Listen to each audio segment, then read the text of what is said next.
L'audience sur l'affaire sur la maltraitance d'un enfant talibé mineur séquestré et même battu s'est ouverte au tribunal de grande instance Ouaga 1 ce matin.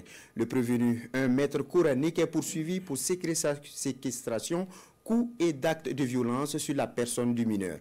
Aussitôt appelé, le tribunal s'est déclaré incompétent pour la dite affaire. Les raisons dans ce reportage signé Moumouni Wanga.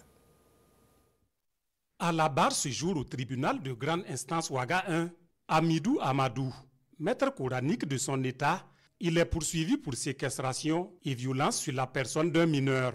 Une infraction d'ordre criminel et le maître coranique risque gros. 11 à 30 ans de prison, selon l'article 523-3 du Code pénal. Une affaire criminelle au-delà des compétences d'un tribunal correctionnel. Lorsque une personne se rend coupable des faits de séquestration et qu'il s'ensuit des actes de violence et de torture, eh bien le quantum de la peine est criminel. Alors que la juridiction devant laquelle nous avons traduit M. Amadou est une juridiction correctionnelle. Elle ne peut pas connaître de cette affaire. Comme le tribunal l'a dit, le ministère public a été appelé à se pourvoir autrement. Face à cet état de fait, deux options se présentent désormais au ministère public.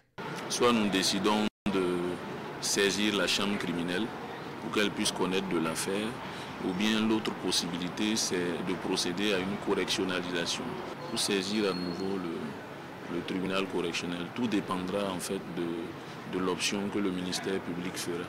Dans tous les cas, on peut vous rassurer que ce n'est pas la fin de la procédure. La procédure va se poursuivre. De telles infractions sont tellement graves qu'il n'y a aucune raison qu'elles ne soient pas poursuivies et réprimées. Pour rappel, le 12 novembre dernier, le procureur du Faso près le tribunal de grande instance Ouaga 1 annonçait par communiqué l'arrestation d'un maître coranique pour des faits de maltraitance. La victime, un talibé âgé de 13 ans, séquestré et maltraité à Sakoula dans la périphérie nord de la capitale burkinabé.